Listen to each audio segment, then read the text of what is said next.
Cultivation and practice should align with nature. Xiefeng. November 7, 2009. Translation edited by Qinyu. Preface. True wisdom harmonizes with nature. Humans follow the earth follows the heavens follow the Tao, and the Tao manifests in nature. The highest rulers are so unobtrusive that people barely know they exist. When accomplishments are made and tasks fulfilled, people say, this came about naturally. A person of great virtue aligns with the Tao. Thus, the sage discards extremism, excess, and arrogance. The sage practices non-action. The Tao is esteemed, virtue is honored, yet they do not demand anything and always act naturally. The great way is simple, yet people prefer shortcuts. These are the words of Laozi in the Tao Te Ching. Let me elaborate on their essential meaning. True wisdom aligns with nature and unfolds effortlessly. Humans live according to the laws of the earth. The earth operates according to the laws of the solar system. The solar system adheres to the laws of the Tao, which manifests through nature. The supreme and most revered greatest creator is formless and shapeless, beyond human comprehension. The most profound laws govern all things effortlessly, unseen by humanity. When wishes are fulfilled, dreams realized, and goals achieved, people say, it happened naturally. The highest virtue is rooted in the Tao. The wise avoid extremes, greed, and excessive measures.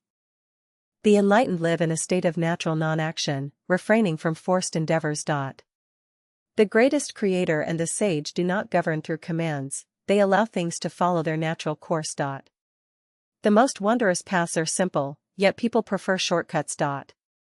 With these insights from Laozi, let us explore how Lifechanyuan members should cultivate themselves. The essence of nature. Laozi's teaching that the Tao manifests in nature implies that nature itself embodies the greatest creator. This means the way, which governs all things in the universe, unfolds according to the will of the greatest creator. All things and phenomena that grow, decay, operate, and evolve in accordance with natural laws are part of nature.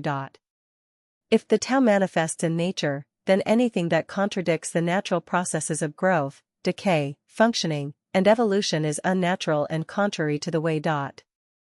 For humans, being born, growing, aging, and dying in accordance with natural processes is natural. Seeing, hearing, smelling, tasting, touching, and thinking are natural. Working at sunrise, resting at sunset, eating, drinking, sleeping, and making love are all natural. Expressing love and affection is especially natural. The human body is exquisitely designed, as is the natural world. The harmony between the human body and nature is also meticulously crafted.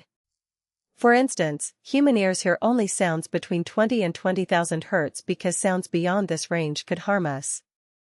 Similarly, our eyes perceive light between 400 and 700 nanometers. Perceiving light beyond this range would make survival difficult.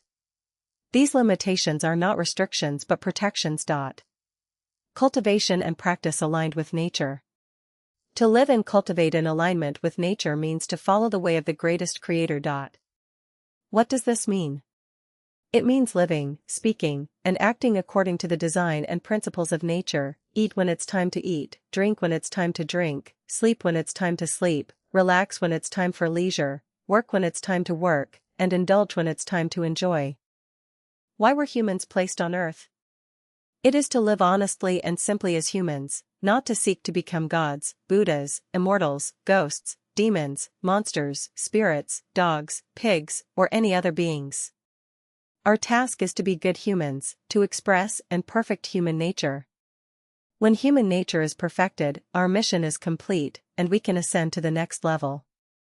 If we fail to be good humans, the foundation is unstable, and aspiring to sainthood or Buddhahood violates nature and the way of the greatest creator. To go against the way of the greatest creator is to abandon the hope of entering the greatest creator's kingdom. Laozi observed this fault thousands of years ago. The great way is simple, yet people prefer shortcuts. What are these shortcuts? They involve ignoring natural laws and seeking unnatural ways to cultivate, attempting to regulate the Ren and Du channels, open the mysterious gate, develop occult techniques and supernatural abilities, retreat into isolation, refine elixirs, practice out-of-body experiences, or connect with higher spiritual beings. Why do people seek shortcuts? Because they don't want to live as humans, they want to become immortals, Buddhas, demons, spirits, or ghosts. In short, they are driven by excessive desire, which, as the Buddha said, stems from greed, anger, and ignorance. Rejecting what the greatest creator naturally provides while pursuing what he does not leads to a deviant path.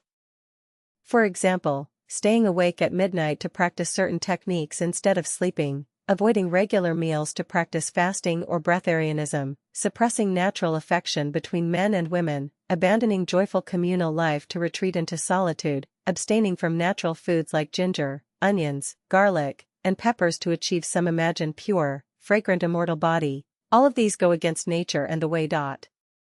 There is no need for lofty ambitions to succeed as a human being. Freeing oneself from worldly attachments is enough to earn recognition. There are no miraculous shortcuts to the way, simply following the natural order leads to sanctity. To become celestial beings or Buddhas, there is no need for extraordinary methods, perfecting one's human nature suffices. Going against natural instincts is walking against the way. A person of great virtue follows only the way. May all Lifechanyuan members cultivate themselves naturally, practicing in harmony with the way.